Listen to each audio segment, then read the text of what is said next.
A billionaire CEO threw cash on the table and demanded she pretend to be his wife for just one night. The shy waitress looked at the money, then at him, and spoke 4 words that made him freeze. He thought he could buy anyone, control anything, but her reply shattered every assumption he'd ever made. What she said next would change both their lives forever. What 4 words did she say that left him speechless? This is where everything truly began. Maya's hands shook as she wiped down the marble bar at the Azure, Manhattan's most exclusive rooftop restaurant. The city glittered 40 stories below, but she barely noticed anymore. 3 months of working double shifts, and the skyline had become just another backdrop to her exhaustion. Her student loans weren't going to pay themselves, and neither was her mother's hospital bill that kept growing like a monster she couldn't kill. She was invisible here. That's what she told herself every night. The wealthy clientele looked through her like she was made of glass. She preferred it that way? No attention meant no trouble. But tonight, someone was watching her. She felt his eyes before she saw him. He sat alone at a corner table near the floor-to-ceiling windows, a man in a charcoal suit that probably cost more than her yearly rent. Dark hair, sharp jawline, and an intensity in his gaze that made her stomach twist. He wasn't looking at the view. He was looking at her. Maya turned away quickly, focusing on polishing wine glasses that were already spotless. Her manager, Richard, had warned her about men like this. Rich, bored, looking for entertainment. She'd seen it before. Some hedge fund guy would try to slip her his number, she'd politely decline, and that would be the end of it. But when she glanced back, he was still staring. Her shift was almost over. Just 20 more minutes and she could escape to her tiny studio apartment in Queens, where the heat barely worked and the neighbors fought until 3 in the morning. It wasn't much, but it was hers, and it was safe. "Excuse me." The voice was deep, controlled, and directly behind her. Maya jumped, nearly dropping the glass in her hand. She turned to find him standing there, close enough that she could smell his cologne, something expensive and woodsy that made her feel even more out of place. "Yes, sir? Can I help you?"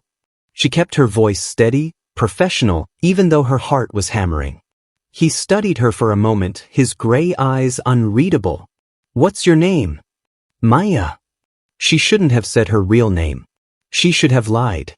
But something about the way he asked made the truth slip out before she could stop it. "Maya." He repeated it like he was testing how it sounded. "I have a business proposition for you." Her stomach dropped. Here it comes, she thought. The inappropriate offer. The assumption that because she served drinks for a living, she was available for other things too. "I'm not interested," she said quickly, stepping back. "If you'll excuse me." $1,000. He pulled out his wallet, extracted a stack of bills, and placed them on the bar between them. "To be my wife for one evening." Maya stared at the money. It was more cash than she'd ever seen in one place. More than she made in 2 weeks.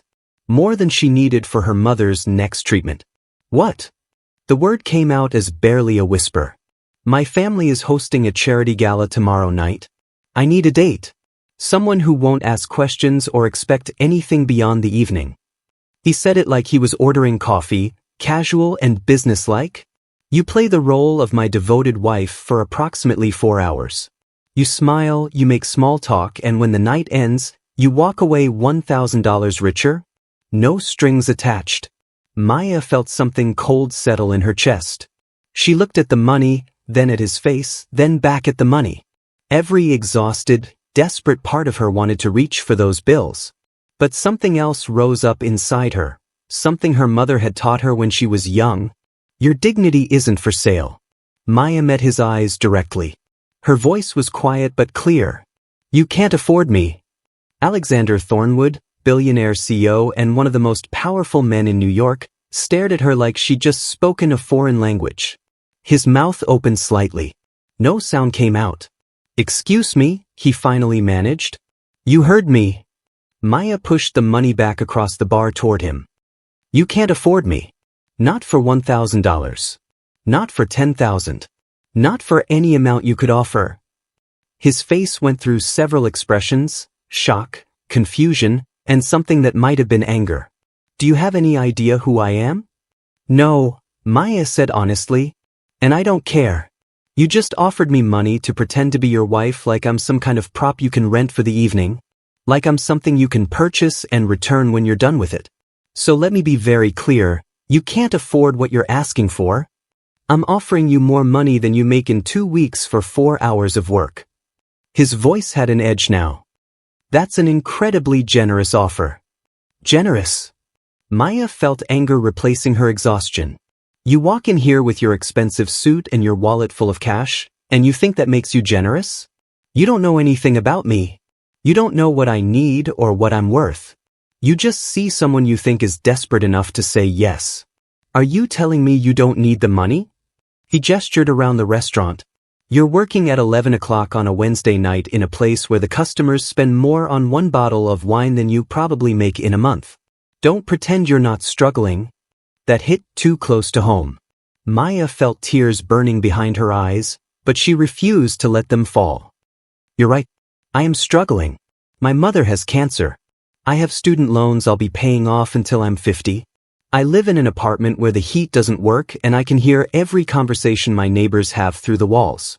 I am desperate for money, but not desperate enough to sell my dignity to a stranger who thinks he can buy people like he buys everything else. Alexander was quiet for a long moment. When he spoke again, his voice was different, softer, almost confused. Then why do you keep working here? Why do you keep fighting? Because that's what you do when you love someone, Maya said simply. You fight. You work 3 jobs if you have to. You sacrifice sleep and comfort and everything else. But you don't sacrifice who you are. My mother taught me that. She's lying in a hospital bed right now, terrified she's going to die and leave me alone in the world, but she still asks me every single day if I'm being kind to people, if I'm staying true to myself. I can't look her in the eye and tell her I am if I take your money for this. Something shifted in Alexander's expression. The hardness melted away, replaced by something that looked like pain. My grandmother is dying too, he said quietly. She has maybe 6 months left. Her final wish is to see me settled and happy before she goes. I've spent the last decade building my company instead of building a life, and now I'm out of time to give her what she wants. So I thought maybe I could fake it. Just for one night. Just long enough to give her some peace. Maya felt her anger deflate. This wasn't just some bored billionaire looking for entertainment. This was someone drowning in grief, making terrible decisions because he didn't know what else to do. I'm sorry about your grandmother, she said gently. I really am. But lying to her isn't going to give her peace. It's going to give her false hope. And when she finds out the truth, it'll hurt worse than if you'd just been honest from the start. You don't understand. Alexander ran his hand through his hair, and for the first time, he looked human. Vulnerable. She's been asking me about marriage for years. Every holiday, every birthday, every family dinner. She just wants to know I won't be alone when she's gone. And I keep disappointing her. I keep being too busy or too focused on work or too much of a disaster at relationships to give her this one simple thing. This is my last chance to make her happy. Then introduce her to someone real, Maya said. Not someone you're paying to pretend. Someone who actually cares about you. I don't have someone like that. The admission seemed to cost him something. I have business associates and employees and people who want something from me. I don't have someone who sees me as just a person. Maya looked at this powerful man standing in front of her, surrounded by wealth and success, and realized he might be lonelier than she was. At least she had her mother. At least she had people who loved her for who she was, not what she could give them. I'm sorry, she said softly. I really am. But I can't help you. Not like this. Alexander picked up his money slowly, his movements mechanical. You're right, he said after a moment. About all of it. I came in here thinking I could solve a problem the way I solve everything else, by throwing money at it. I didn't think about what I was asking you to do. I didn't think about you as a person at all. I just saw a solution. Most people don't think of waitresses as people, Maya said without bitterness. We're part of the furniture. I'm used to it. You shouldn't have to be. He put his wallet away. For what it's worth, you were right about something else too. I can't afford you. Not because of money, but because someone like you, someone with actual integrity and courage, is way out of my league. He turned to leave, and Maya felt something twist in her chest. This strange, sad man who'd offered to buy her like an object but who'd also listened when she told him no. Who'd been honest about his grief. Who'd admitted when he was wrong. Wait, she heard herself say. Alexander stopped, turned back. I can't be your fake wife, Maya said carefully. But maybe I could help you in a different way. Maybe instead of lying to your grandmother, you could tell her the truth. Tell her you're working on it. Tell her you met someone interesting and you're taking things slow. And then actually get to know someone. For real. Get to know someone? He looked confused. Like a normal person. Go on a date. Have a conversation. See if there's any connection without a business transaction involved. Maya couldn't believe she was suggesting this. I'm not saying it has to be me. But maybe stop trying to fake your way through life and actually live it. Alexander stared at her for a long moment. Are you offering to go on a date with me? I'm offering to have coffee with you, Maya corrected. One time. As two people who both have dying family members and who both understand what that feels like. No money. No fake anything. Just coffee and conversation. And then you can decide if you want to keep getting to know me as a real person, or if you want to find someone else to have real conversations with. But either way, you stop trying to buy your way out of loneliness. Why would you do that for me? Alexander asked. After what I just tried to do. Because I think you're in pain, Maya said honestly. And I think you don't know how to ask for help in a normal way. And because maybe I could use someone to talk to who understands what it's like to watch someone you love die slowly. My friends don't get it. They try, but they don't. You might. Alexander pulled out his wallet again, and Maya's heart sank. But instead of money, he pulled out a business card and a pen. He wrote something on the back and handed it to her. That's my personal cell phone, he said. Not my assistant. Not my office. If you're serious about coffee, text me when you're free. I'll meet you anywhere you want. Anywhere you feel safe. Maya took the card, studying the name printed on it. Alexander Thornwood, CO, Thornwood Industries. She still didn't know what that meant, but she was starting to understand who he was underneath the title.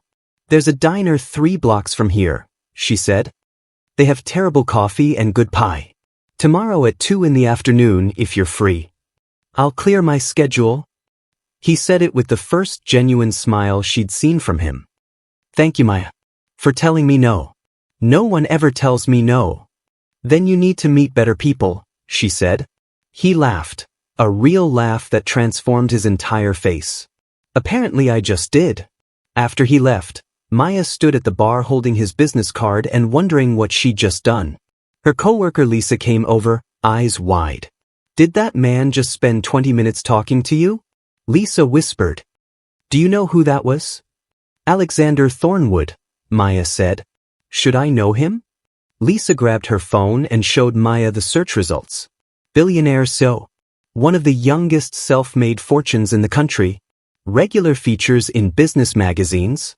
Photos at charity galas and exclusive events. He's worth like $3 billion, Lisa breathed.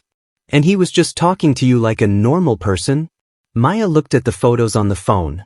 Alexander in expensive suits at fancy parties, always alone, always looking slightly uncomfortable. Never smiling the way he'd smiled at her just now. I think he wants to be a normal person, Maya said quietly. He just doesn't know how. She went home that night and sat with her phone, staring at the business card. She could just not text him. She could let this strange encounter fade into memory. It would be safer that way, simpler.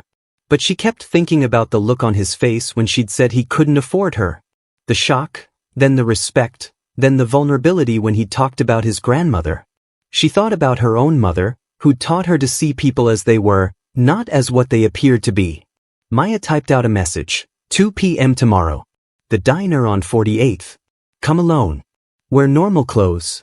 No driver. No suit. If you show up looking like a billionaire, I'm leaving. His response came 30 seconds later. Deal. Thank you for giving me a chance. Maya set down her phone and tried to ignore the nervous flutter in her stomach. This was just coffee. Just two people talking about grief and family and what it meant to be human. Nothing more. But as she lay in bed that night, she couldn't stop thinking about those 4 words she'd said that had changed everything. You can't afford me. She'd meant it as a rejection. As a way of telling him she wasn't for sale. But maybe it had also been an invitation. Challenge. A way of saying that if he wanted to know her, he'd have to do it the right way. The real way. Tomorrow at 2 o'clock, she'd find out if he was willing to try.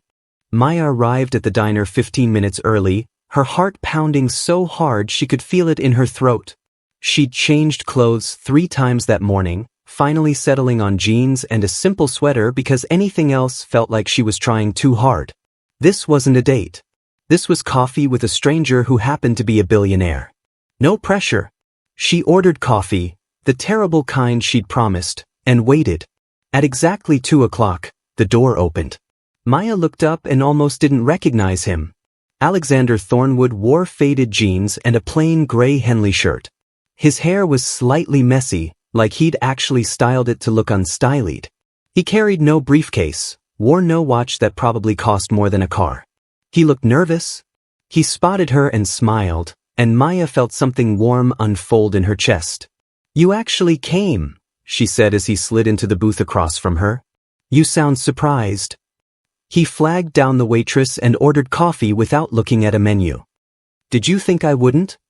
I thought you might send an assistant or show up in a limousine anyway just to prove a point." Maya studied him. "You look different." "Good different or bad different?" "Normal different," she said, and watched him relax slightly. "Like an actual person instead of a magazine cover. That's the best compliment I've gotten in years." He wrapped his hands around the coffee cup the waitress brought, and Maya noticed his fingers were shaking slightly. He was actually nervous. This billion-dollar CEO was nervous about having coffee with her. "So how does this work?"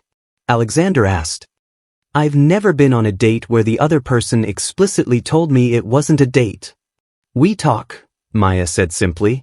"Like humans. You tell me about yourself, the real stuff, not the corporate biography. And I tell you about me. And we see if we actually like each other or if we're just two sad people looking for someone who understands grief. That's refreshingly honest." He took a sip of coffee and grimaced.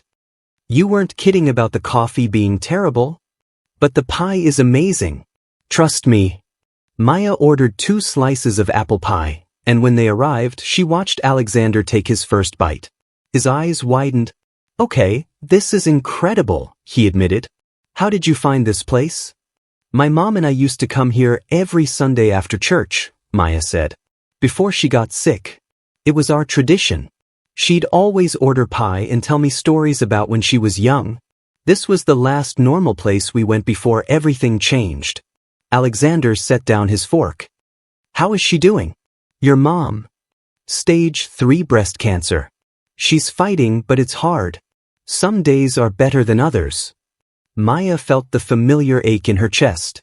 "The medical bills are drowning us. I work 3 jobs and it's still not enough. Every time I think we're getting ahead, there's another treatment, another cost. I'm terrified I'm going to lose her because I can't afford to save her." "I'm sorry." Alexander's voice was soft, genuine. "That's an impossible weight to carry alone." "Your turn," Maya said, redirecting before she started crying in public. "Tell me about your grandmother." Alexander was quiet for a moment, organizing his thoughts. "Her name is Eleanor. She's 87 years old and the strongest person I've ever known. She raised me after my parents died in a car accident when I was 12. She took over my father's company temporarily, built it into something even bigger, and then handed it to me when I turned 25. She taught me everything I know about business, everything I know about strength.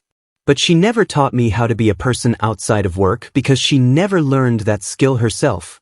"She sounds incredible," Maya said. "She is.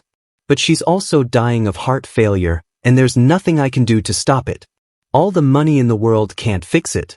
And the one thing she wants before she goes, to see me settled and happy, is the one thing I can't figure out how to give her."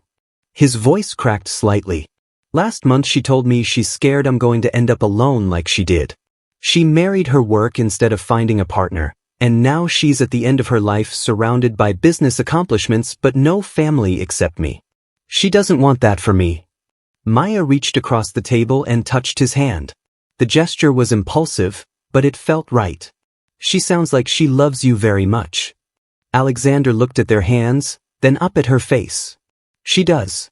Which is why I panicked and tried to hire someone to fake it.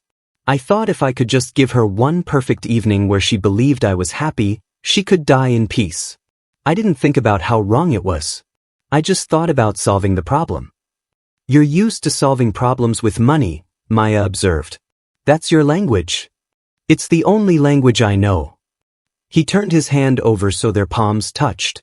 Until last night, when you spoke a different language and I realized how much I'd been missing. They talked for 3 hours. The coffee turned cold, the pie disappeared, and the afternoon faded into evening. Maya told him about growing up with a single mother who worked 2 jobs but still made time for bedtime stories. Alexander told her about the loneliness of inheriting a company at 25 and realizing he had no one to celebrate with. They talked about grief and fear and what it meant to watch someone you love fade away. Can I ask you something? Alexander said as the diner started filling with dinner customers. Why did you say I couldn't afford you? Those specific words. Maya smiled. Because I needed you to understand that some things aren't for sale. My dignity, my honesty, my self-respect. Those things don't have a price tag. And I think you needed to hear that someone wouldn't just say yes because you have money. You needed to hear no. I did, he admitted. No one tells me no. My employees don't. My business partners don't. Even my grandmother doesn't anymore because she's too sick to fight with me. You're the first person in years to look me in the eye and refuse me something. They left the diner together as the sun set over the city. Maya expected him to have a car waiting somewhere, but he just stood on the sidewalk like a normal person trying to figure out what to do next. I have to ask, Alexander said. Can I see you again? For real this time? Not coffee as strangers, but an actual date. Maya felt her heart skip. You want to date a waitress with student loans and family drama? I want to date the woman who told me I couldn't afford her and meant it. He stepped closer. I want to date someone who sees me as human. Someone who challenges me to be better. Someone who... He stopped, looking vulnerable. Someone who makes me want to be the kind of person who deserves her. Maya smiled and said yes. Some love stories start with rejection and transform into acceptance. Some begin with someone brave enough to say no so that later, they can say yes to something real. Maya and Alexander learned that the most valuable things in life, dignity, integrity, love, can never be bought. They can only be earned through showing up, being honest, and choosing each other every day. If this story touched your heart, please like, share, and subscribe for more stories about love that can't be bought, only earned. Thanks for loving Reddit Storyteller.